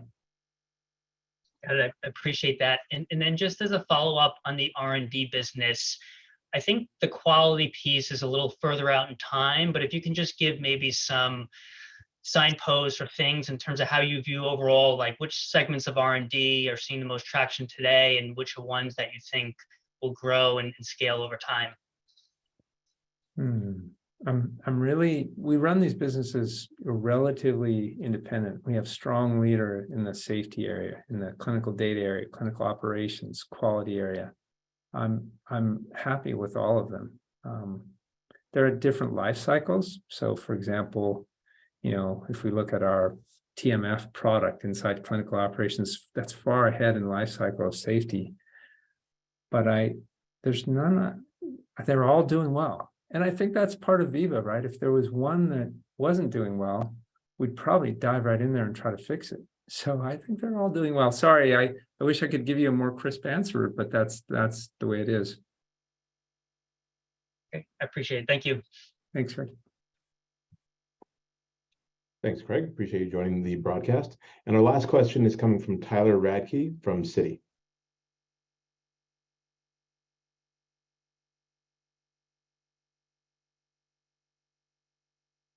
Thanks for joining, Tyler. Oh, you're still on mute, actually. I think I double muted. There you go. Thanks again. Thank you. And Peter, are those Peter Gassner bobbleheads behind you? Oh, you want to know who that is there? I do. Now, if you have a dog in your house, it might scare them, but here it goes. This is Vernie. So that's our mascot is Vern, and this is a crocheted Vernie. So that is actually not me, and I would be a little insulted if you thought that was me. That's Vernie. All right. We'll have to get those at the next analyst day if we do. Those are handmade. You're gonna have to. Okay. Those aren't mass produced. Got it. Well, thanks for the time, and maybe this question's for both you and Brent, but obviously you've shown a really good track record of entering new markets, particularly involved with the clinical operations side. I guess I'm curious, as you think about the data side, right, going after prescription drug data, like as you mentioned, the competitive landscape there is a lot different from what you faced on the application side, right? You have, unlike kind of a very fragmented market that's like on-prem point solutions, you do have a dominant vendor. So I'm just curious, how does that pathway to success look differently? And then secondly, on the margin side, what are some of the differences on margins? Brent, is it lower incremental margins, this business? Is it higher because of the potential for kind of these data as a service businesses? Just help us understand kind of the key differences you're thinking about entering those markets relative to where you've been successful on the software application side. Yeah, I'll certainly take the first part now. Yes, we have a very entrenched competitor in IQVIA for Compass with a monopoly position, and they do a lot of things to protect that, which, by the way, we feel, and they're not legal. And so we have that ongoing lawsuit, which will hopefully go to trial in the next 2 years. So, but now I would say every major market we entered, so we started out with Veeva CRM. Siebel was the dominant one there, so much so that people said, what are you doing, Veeva, attacking that behemoth, right? That's just not possible. Now, I would look then in the quality area. We were the sort of commercial company, and they said, oh, you're going to go into the quality area? You know nothing about it. In QMS, there's this dominant player called Sparta. They've been in there for 30 years. And then the clinical data management area. How could you do that, Veeva? The Medidata has been in there forever. So this is not different, right? Veeva, I think we don't want to go into a market and do an add-on. We want to be the big dog, So the only issue here with IQVIA is their monopolistic behavior. That does prevent a bit of competition, and it's going to make it a marathon. But I'm confident. We just got to chip away at it. Now, in terms of the margins, I'm comfortable where we're going to end up with the margins there. That's not going to be very dilutive. It might be slightly smaller than our software margins, but certainly higher than our services margins, because there's a lot of core IP in that. And also, if you look at, there's a lot of leverage. So we have the Crossix data platform, and that we can make data for multiple different, for Crossix, for Compass. We can get a lot of leverage that if you're a standalone data company, you don't have that leverage. And also, I would say Veeva is very good at making platforms. That's where you get your leverage, rather than you're buying 8 companies, you're knitting them together. That's where you get your margin issues, right? You're not architecturally sound in what you're doing. Also, you saw from Brent, right? 18% in product, 12% in sales and marketing. Because we have so many products, our sales and marketing is going to be dramatically more efficient than a standalone data play, dramatically. Great. And then just as a follow-up, the comments on safety I thought were pretty interesting, especially given the top 20 pharma announcement and some of the momentum that you saw at your user conference. I guess as you've seen other markets and Vault and the R&D side play out, where you get that one lighthouse customer and then the rest follow. Like, is there a other market or category, whether it's quality, that you would compare this to? And I guess what are some of the differences we should be thinking about in terms of safety adoption relative to those others?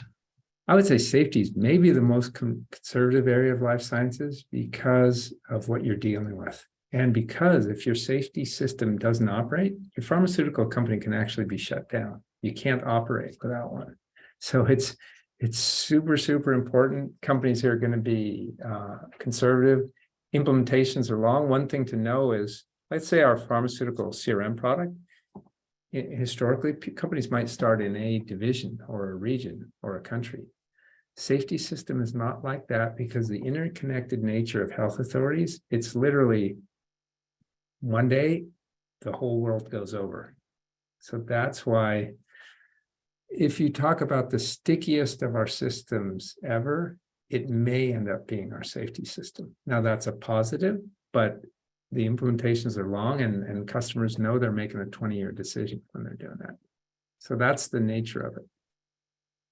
Great. Thank you. Thanks. Thanks, Tyler. Really appreciate you joining the call today. And our last question, we're going to squeeze one more in. It's coming from Brad Sills at Bank of America. Brad? Oh, wonderful. Hey, guys. Thanks so much for squeezing me in here. Good to see you all. Can you hear me okay? Yep, we hear you. Okay, good. Just, Peter, now looking back on the success over the last few years, you're now saying you're going to exceed that $3 billion, threshold 1 year early. Looking back 3 years ago when you set that target for 5 years, you're not going to hit it in 4 years. What would you say are kind of the sources of upside? What's gone better in your mind than expected, such that you're able to do that? Yeah, we set that target in 2019.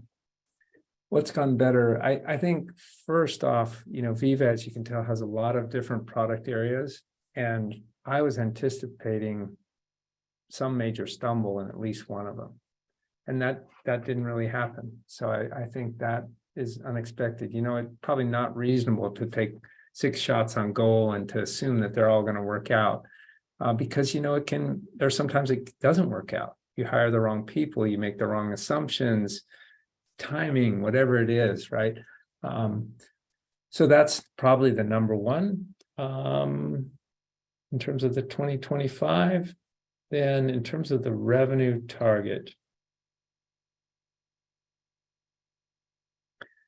I think there's nothing that stands out in terms of the revenue target. I would say our progress, but it's not related to the revenue target, in the clinical data management area, that's actually been faster than I thought.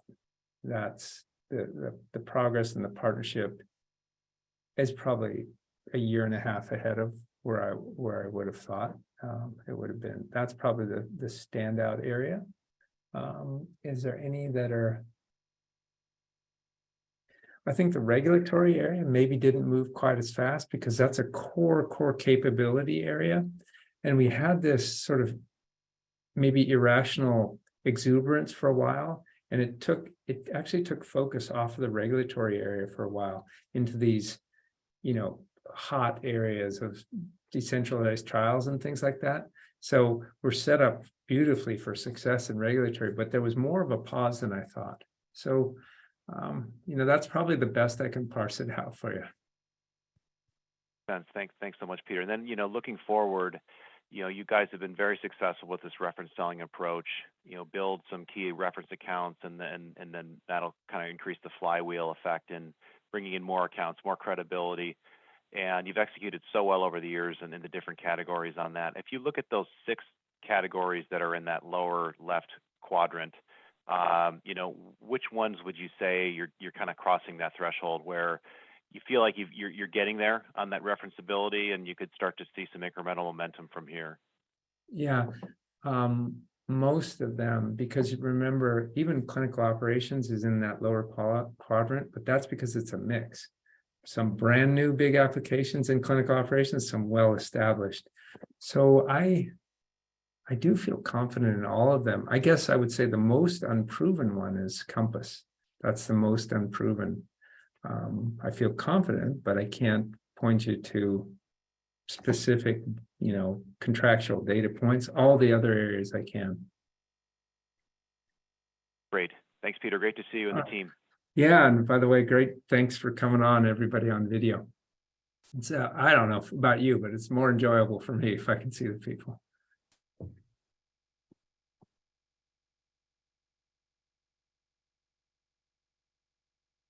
All right, Atto, was that our last question? That's correct. That's our last question. So back to you for any closing remarks. All right, great. Well, thanks for everybody for joining today. I do appreciate the video format. I think it was great and lively. I appreciated the great questions, and I look forward to speaking with you again on our Q3 earnings call. Thank you.